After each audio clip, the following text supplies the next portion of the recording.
Good morning. Good morning. It's good to see you as always. Come in, come in. Whatever state you are in today, brokenhearted or peaceful, gentle or raging, expectant or weighted and discouraged. On these warm spring days, our country convulses with old pain from a new story, or new pain from an old story.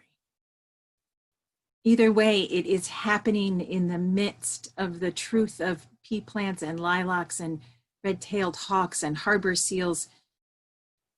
It is still, all of this is unfolding while we struggle to find the human story that carries us forward.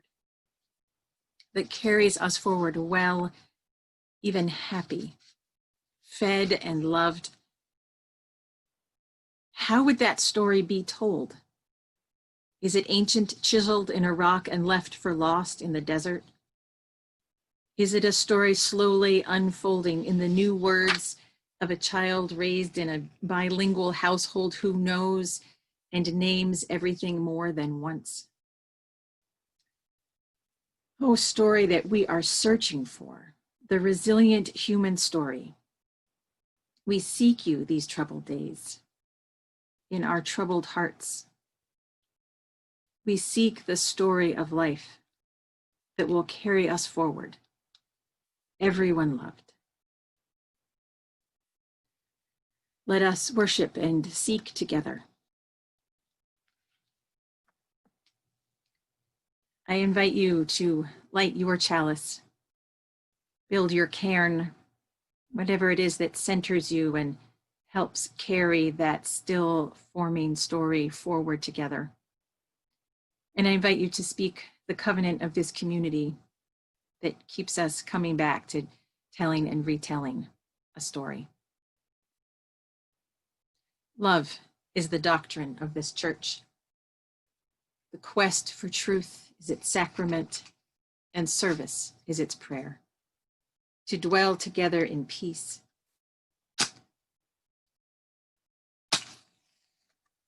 To seek knowledge in freedom. To serve humanity in fellowship. To respect the nurturing power within all of us. Thus do we covenant.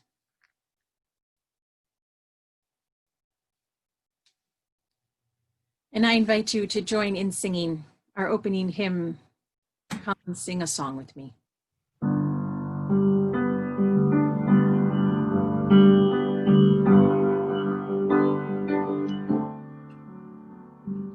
Come sing a song with me. Come sing a song with me.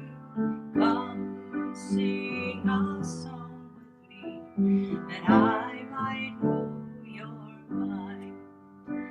And I'll bring you home when hope is hard to find. And I'll bring a song of love and a rose in the winter time. Come dream a dream with me. Come dream a dream with me. Come dream a dream with me, that I might know your mind. And I'll bring you home when hope is hard to find. And I'll bring a song of love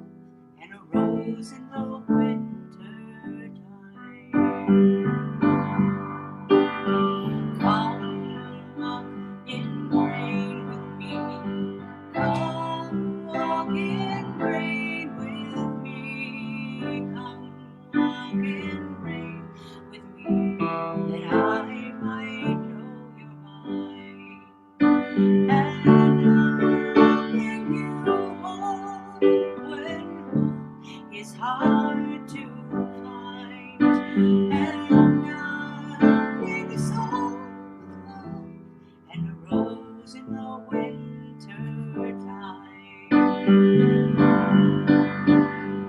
Come share a rose with me. Come share a rose with me. Come share a rose with me, that I might know you're mine.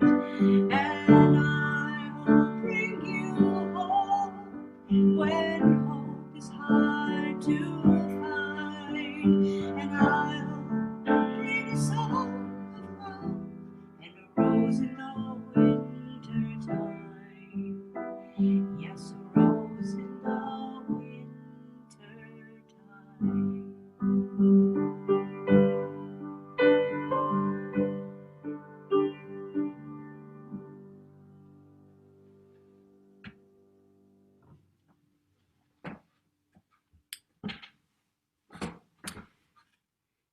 And now a story for you. This morning, I want to invite you, if you're not already, to be on gallery view so that you are able to see all of the characters in the story. And if our participants will get ready, I need to find them. You mean speaker view? Gallery view, because there are several members and you'll be able to see more of them.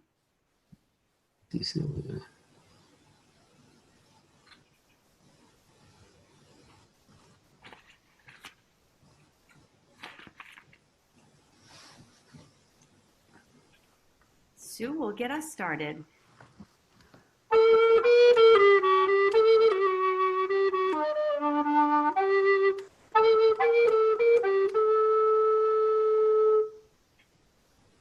One day, Muhammad told his friends and followers a story about a thirsty man. That's me. A well full of water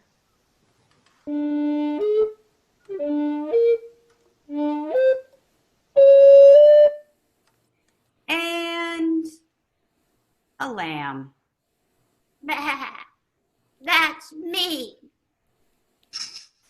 This was the story. A man left his home to take a long journey. It is so hot. I have not walked far, yet my head is aching and my mouth is dry. The sun is so hot and I'm so thirsty. Surely I will soon come to a well where I'll find some water to drink.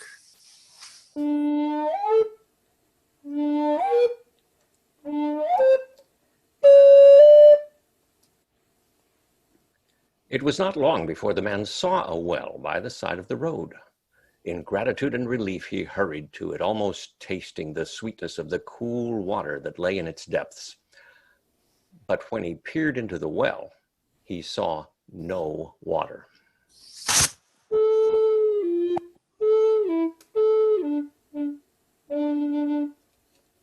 This well is dry. I will have no water from this well after all. The sun is so hot and my mouth is dry. I must find some water soon.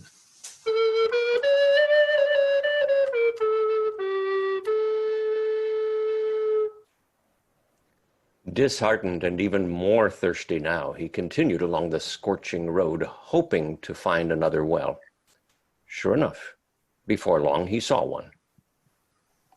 At last, water. I shall have my fill of water to drink. But that well, too, was dry. There wasn't a drop of moisture in the land. With a parched throat and weakness to the core, the man walked on. I cannot go much farther without water. My head is aching and my mouth is dry. And then he saw another well. Almost afraid to hope, he looked over the edge. Far below in the darkness, water sparkled.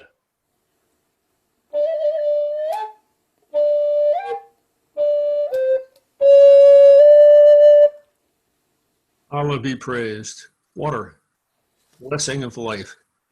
I shall drink my fill of water and be thirsty no longer. The man looked around for a rope and a bucket to lower into the well so he could bring up the life-giving water. There was no rope, no bucket. How could he reach the water he needed so badly?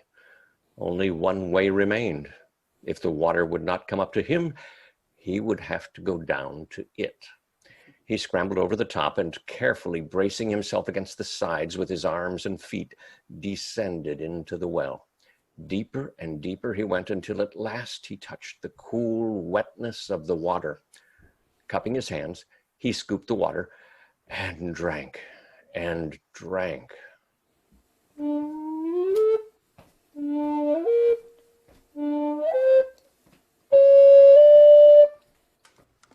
Praise be to Allah for water, the blessing of life.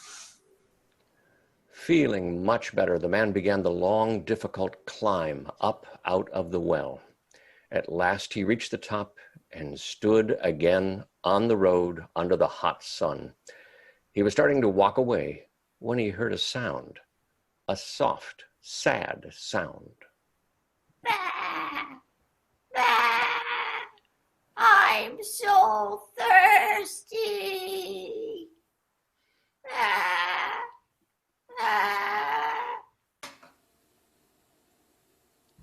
He looked down and saw a little lamb sniffing at the ground. The lamb looked miserable. Her eyes were glazed, and she was panting from thirst. She came up to the man and licked the edge of his robe, which was wet from his trip down the well. Oh, you poor, poor little lamb. You were as thirsty as I was. I must get you some water. Wait here. I will bring you some water. The lamb looked up at the man and wagged her tail, grateful for the bit of moisture. Into the well he went. Again he descended. Down, down he went, all the way to the bottom where the cool liquid lay. When he got there, the man braced himself against the walls of the well and took off his soft leather boots. He dipped one boot and then the other into the water and filled them. He clamped the tops of his boots between his teeth and began to climb up again. This time the trip to the top was much harder. The heavy water-filled boots pulled on his mouth and his teeth hurt. Once the slick wet leather slipped and he almost dropped the boots, but he tightened his grip and he held on. Slowly he kept climbing until he reached the top.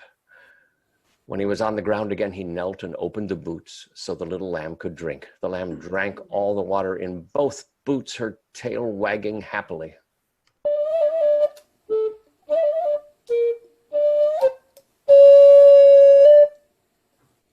Now we both have had enough to drink. Blessings to the bounty of life. When we were in need, the earth provided. Allah was pleased by this kind act, and Allah was so pleased that all the man's past sins were forgiven, and years later, when the kind man died, his soul was taken to heaven.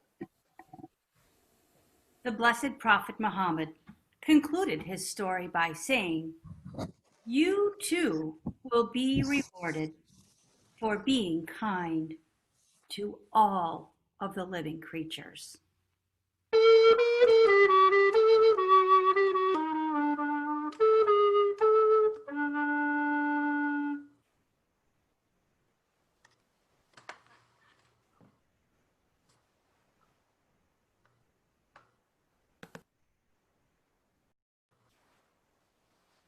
Thank you for a new telling of an old story. There is an engagement page in the order of service that has an invitation in it for some storytelling in your family, which is good for all generations, always. And also a card to pass along kindness, which we can just do every hour, and it's still more would be good. There's a third page on that engagement page, which I'll talk about in just a moment, which is also for all of us. I'd like to talk a little bit today about our country, and then we'll also get to hear from Alex Allen about participating in a protest yesterday.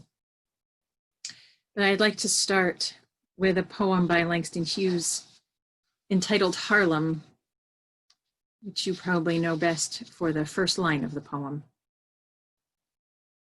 What happens to a dream deferred? Does it dry up like a raisin in the sun? Does it fester like a sore and then run? Does it stink like rotten meat? Or crust and sugar over like a syrup sweet? Maybe it just sags like a heavy load. Or does it explode? This week, it exploded. We have seen the explosion in African-American communities across our country as they react to the murder of George Floyd, on top of the murder of Ahmaud Arbery, on top of the killing of Breonna Taylor, on top of decades, centuries of other murders. We have seen the pain and the grief and the rage and the deferred dream explode. To have some arrests of some of the perpetrators of this violence against Black people has been an indicator that perhaps accountability is beginning to grow. But so has the rage and the sense of injustice at how unrelenting this is. The protests around the country have grown and violence has escalated. And I think as we watch it, it is very important to not let the spectacle of the looting and the fires distract us from the core of it, which is the horrible systemic violence that means that Black people fear for their lives all the time. Here is what I can tell about the violent protests and the looting. Some of it is the people in the neighborhoods, the people who are reacting viscerally to what is happening. Some of it appears to be white supremacists taking advantage of the volatility of the moment to make things worse. And some of it is that the police are not de-escalating in most cities. Although there are a few where small miracles are happening. Look up Flint, Michigan, or Chattanooga, Tennessee for some gorgeous exceptions. When I was arrested in the fall for participating in a nonviolent protest against the coal plant, the level of militarization of the police was stunning. The police had infiltrated our planning. We figured out who the infiltrators were. So we knew that they knew our plans. They knew that we had Tyvek suits, pickle buckets, literally pickle buckets, big white 5-gallon buckets, and songs. And that was it. They knew we were not violent. Well, we had those things and our willingness to face down the intensity of their militarization. I had read about it, I had seen the videos, but it was another thing to experience it. Our protest was well trained in how to manage ourselves in the face of violence and dehumanization. And that is what we experienced. So when we hear about the violence in the cities across the US, it is clear to me that violence is the water we are all swimming in now.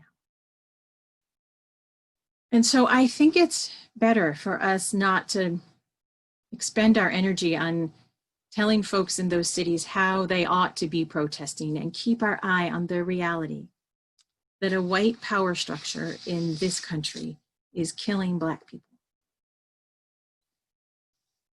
And that all white people are part of that structure, even when we don't want to be. We have to work as hard to get out of the system that we are a part of. as people of color are fighting to break it down from the outside. I saw a video clip from New York City of a white woman putting herself between a New York City policeman who was using his bicycle sideways to knock African-American people down. And this white woman put herself in between that policeman and the African-American people. That is one way to be an ally. And if you're in a position to do that, it is amazing work to put yourself between the system and the people. And most of us aren't in that situation. Most of the time, it's not that clear how we can put ourselves between the system and the people. So in that pages for engagement, I have included a Black Lives Matter sign. I invite you to print it and put it in your window. What if we all did that?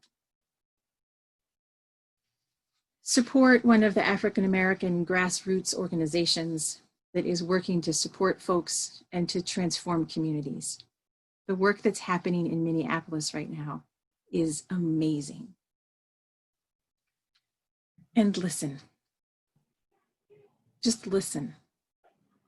Listen to what is being said. Listen for the dream that has been deferred. Less time on explosions and more time on the dream.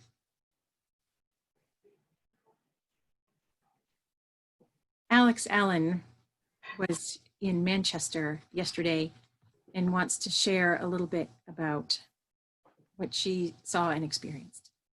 Alex? Thanks, Kendra. I'm going to share just a tiny bit about the experiences being and participating in the Black Lives Matter march and protest yesterday in Manchester. But I want to just say a few things about how we ended up there, which will hopefully make sense and maybe resonate. I have a friend, she used to be a core member of mine at City Year. Her name is Emerald Anderson Ford. So she's been my core member and then my friend and my colleague and now my teacher and my coach in a lot of ways. She happens to be an African-American woman who is raising African-American children who actually lives in Manchester.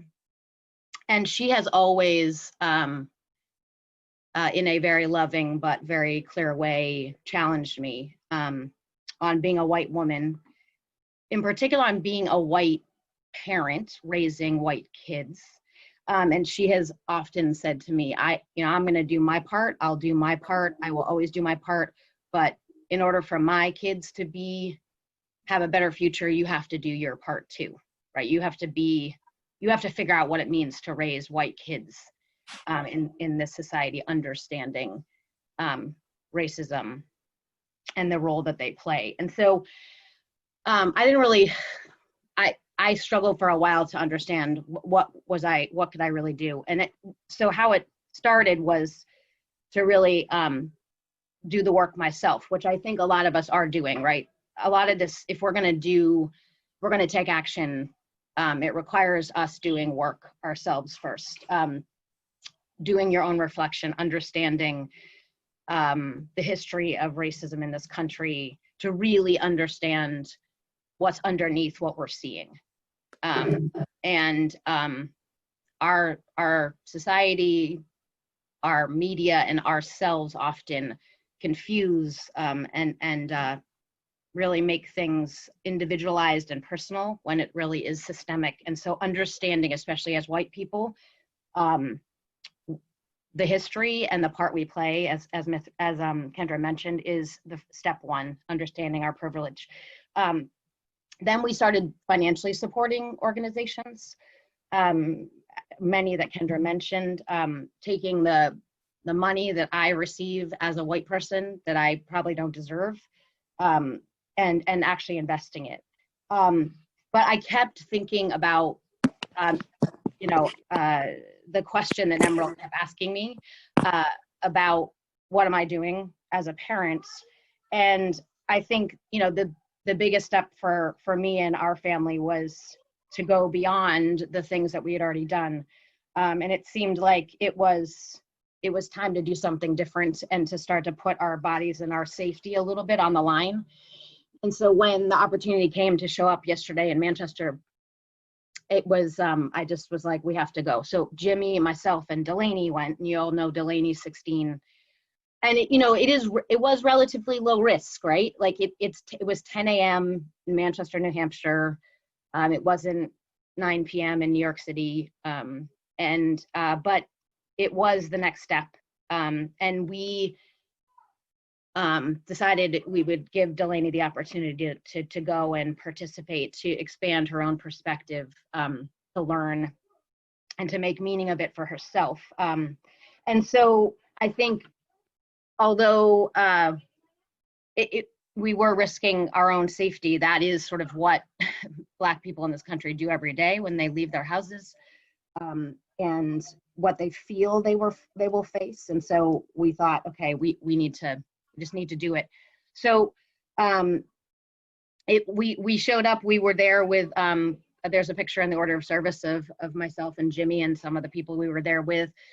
We were, Kendra, to your point, we were, Emerald was there with us actually, and she said, to us, like, first is to protect Delaney, but second is to not let any marginalized person, especially Black people, get arrested by themselves. And so as a white person, you're gonna go, if anything happens, you need to go with somebody. You need to go with them, whether you know them or not. And she said lots of things that, like, really, in the moment I was like, oh my gosh, like, this is scary. But the whole thing was pretty amazing. It was uncomfortable, it was unfamiliar, but it was respectful and peaceful, at least in Manchester. And it was a whole bunch of people, very diverse, and you could really feel that there were a lot of people there who felt like their voices weren't heard, felt like they had not been seen, and had not been acknowledged. And probably by the end, there were a couple thousand, which was pretty amazing. People, joined us as we walked through the streets, couple rounds of marching with chants and signs, but generally the police actually made space and made way for us to do that, and really did actually show up in support of what was happening. And so I think there was one sign as we were leaving yesterday, and I just want to, there was, just to bring it back, there was one sign that said, basically, what are you doing now with your kids so that they don't grow up and kill my kids? And that's sort of how this whole thing started, with Emerald's challenge to us, to me. And I would encourage all of you to do what you can right now, to show up with your time, your money, your vote, your voice, your body. Do what makes sense for you, but push a little bit farther each time beyond sort of what even feels comfortable to you, because it matters and people are watching. So thanks for the opportunity to share. Hopefully Delaney will get a chance to share as well, because that's who I really want to hear from at some point. But thank you, and look for opportunities to get more involved.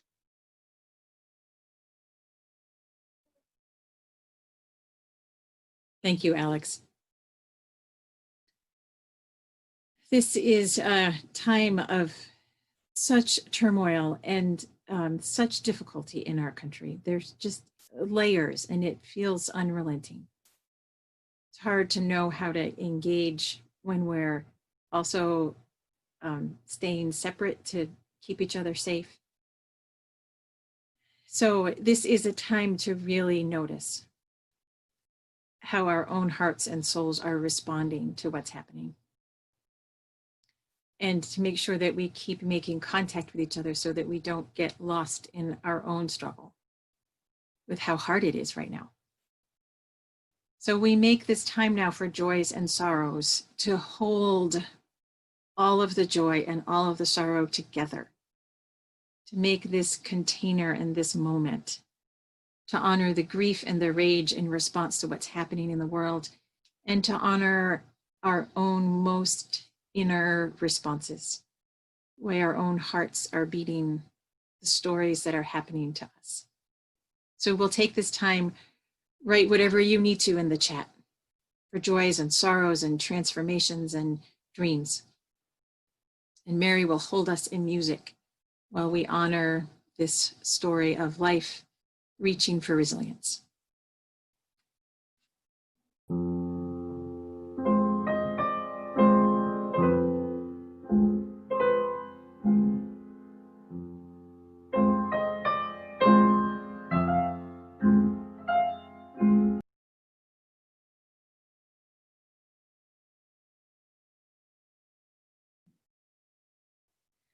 I want to reiterate that all of the joys and sorrows are welcome.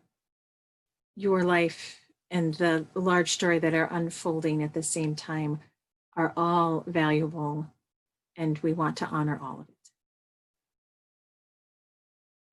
So while those last few joys and sorrows are added, I'll invite you into a time of meditation, a time to settle into the simplest and most essential thing that sustains us, our breath, that breathing that keeps us in this moment, in our bodies, able to stay engaged, able to speak that new story, able to speak what we most need to say.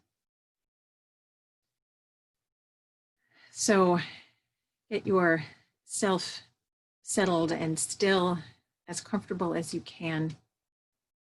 You may even want to lie down on the ground. That's one of the beauties of Zoom worship. You can just lie right down if you want to.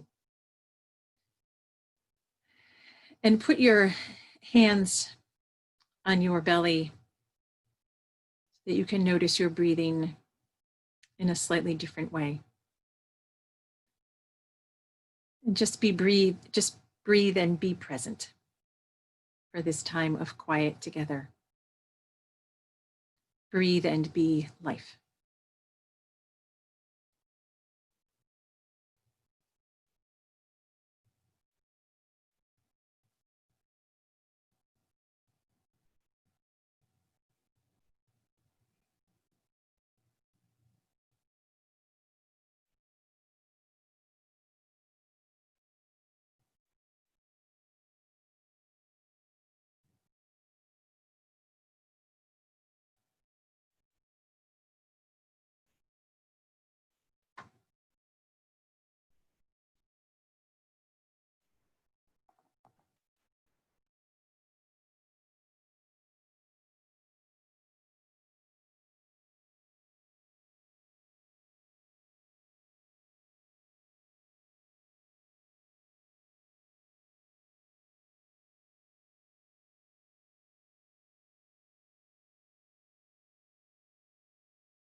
Guide me through the darkness, guide me through the light, abide with me through seas of doubt, and in the sacred starry night.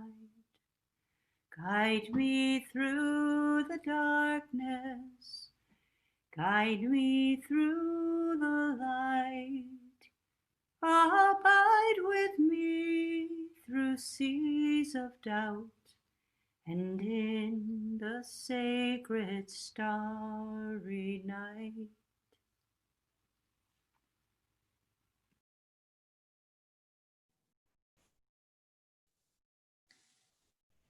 This morning, we are navigating new stories and old stories and how those stories speak to each other.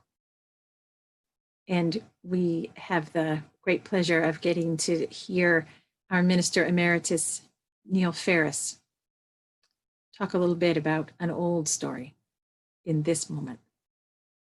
Thank you, Neal. You're welcome.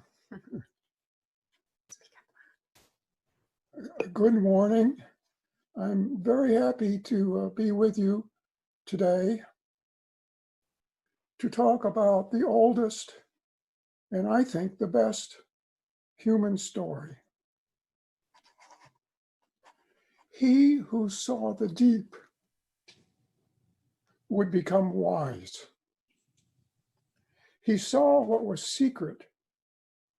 He discovered what was hidden and brought back a tale of the great flood. He came a far road. He was weary, but he found peace, and he set all his labors on tablets of stone.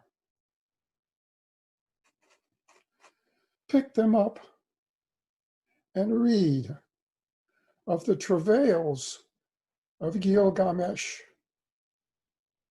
all that he went through. Those words are in the prologue to the epic of the legendary Sumerian king Gilgamesh, who ruled the city-state of Uruk in what is now southern Iraq many centuries before anything in the Bible. It is not only the oldest written human story.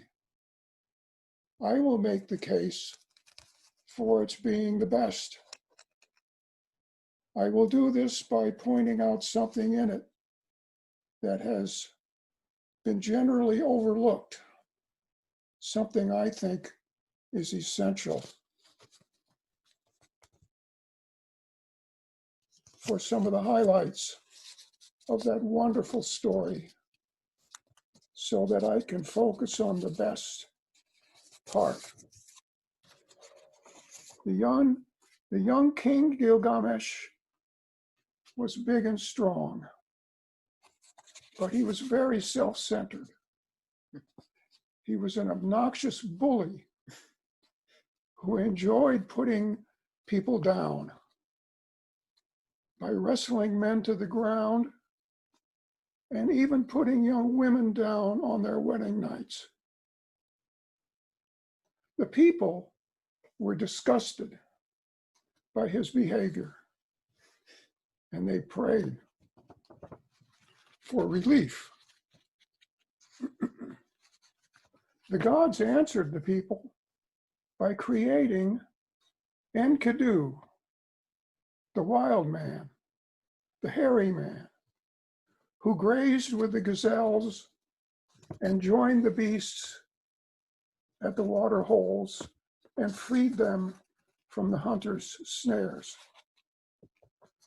Of Enkidu did Gilgamesh dream, and his mother tells him, "A mighty comrade will come to you and be your savior."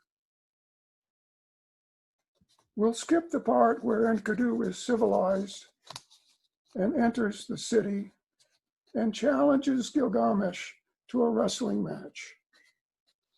And of course, they do their guy thing, and they wind up as firm friends. Whereupon, Gilgamesh proposes an adventure. They will travel all the way to the great forest of cedar, where they will cut down some of those great trees to make a huge door for the temple and also build up the city walls. Now, the great cedar forest was guarded by the fearsome Humbaba. I love that name, Humbaba. Just hearing that name is enough to scare anybody. Humbaba was cloaked in 7 radiant, deadly auras. The 2 heroes managed to lure him out into the open, where his auras had less effect, and eventually they killed him. But not before he curses Enkidu as a traitor to nature. They fell the trees. They lay those trees on a raft for the trip to Uruk. Then when they're back in Uruk, a terrible thing happens. Enkidu falls sick of Humbaba's curse, and he dies in Gilgamesh's arms. Gilgamesh, who by then had fallen in love with that wonderful hairy man, Enkidu, Gilgamesh gives in to another emotion he had never before felt, and that is grief. First love, now grief. And he cries, and he screams, and he tears off his clothes, and he lets his hair grow long, and he dresses in a lion's skin, and all alone he wanders the wilderness, grieving his unbearable loss. As he mourns the loss of his friend, Gilgamesh realizes that he too will have to die. And another emotion overtakes him. Fear. I am afraid of death, he says to himself.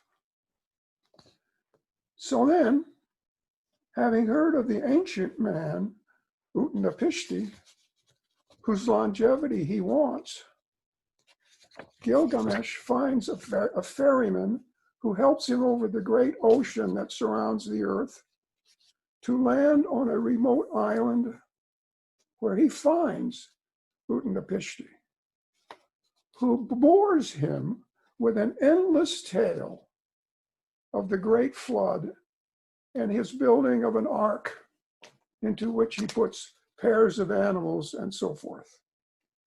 Does that sound familiar?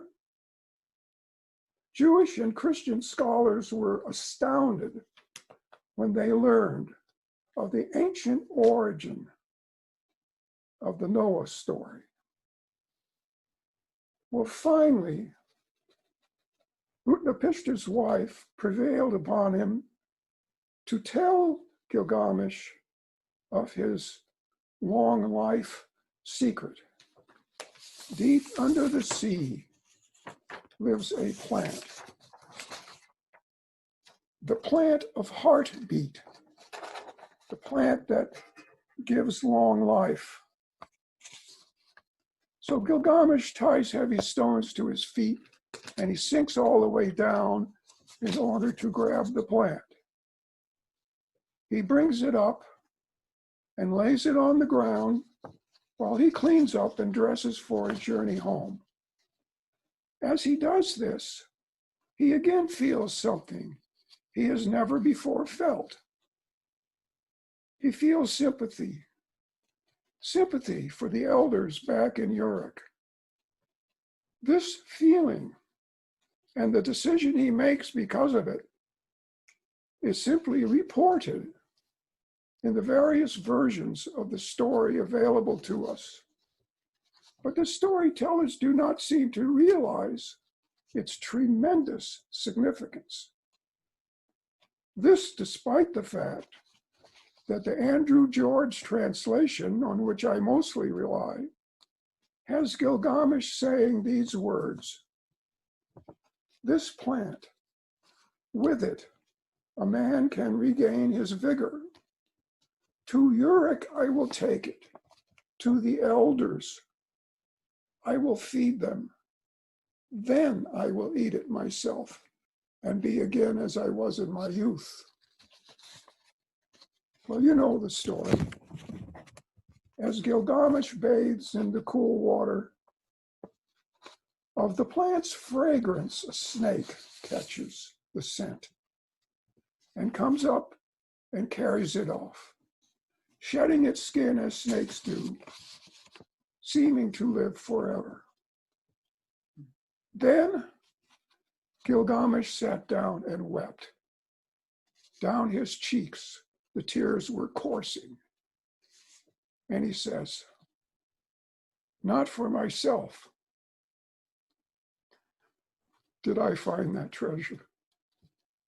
I have done a favor, meaning a favor for those with whom he had intended to share the prize he had earned with such great effort.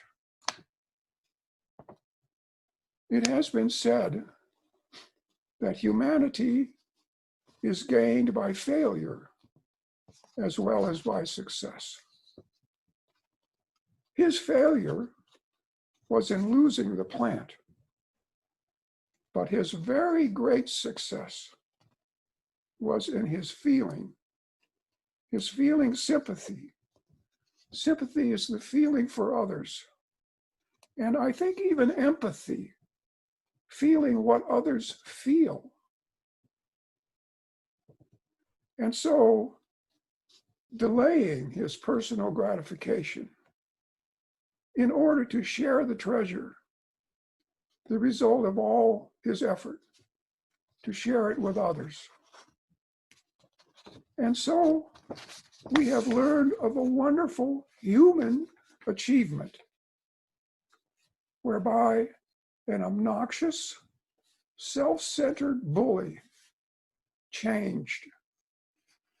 He changed over time and with great effort into a victor over himself. He matured into an example of the golden rule, the foundation of morality. Long before anything in the Bible, he wanted to treat others as he wanted to be treated. And what a treat it is to read and to ponder this oldest of human literary achievements. Oldest for sure. And best, well, you be the judge. You can decide that for yourself. Thank you. These new stories, we weave this human life together.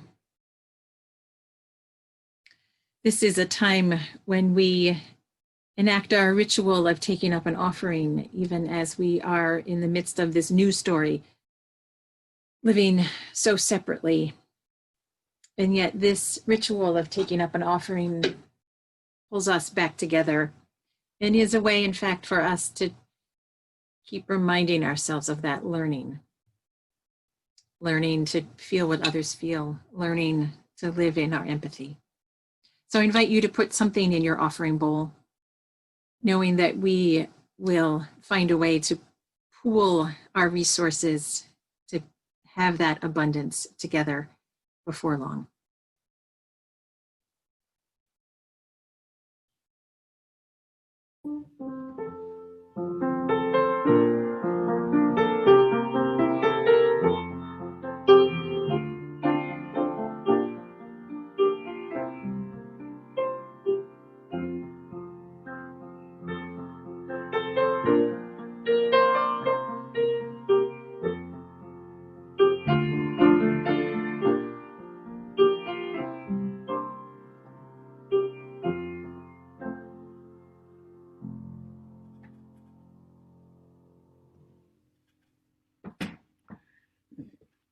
I invite you to join in singing our closing hymn, Go Lift It Up. The words will be in the chat. It may be a new hymn to some of us, and it is a sweet blessing in these hard days.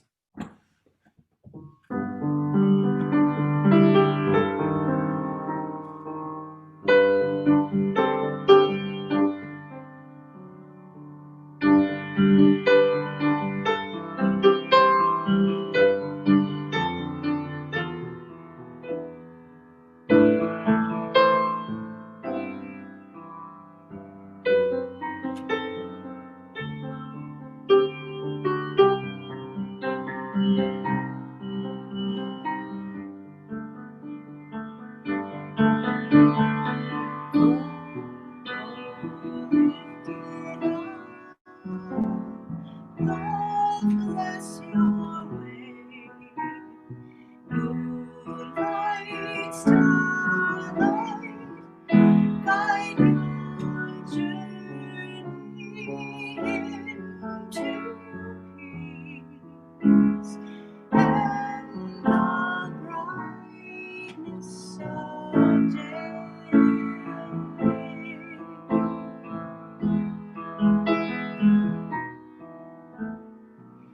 water of life, deep and wide, caring kindness, guide our journey into peace and the brightness of day.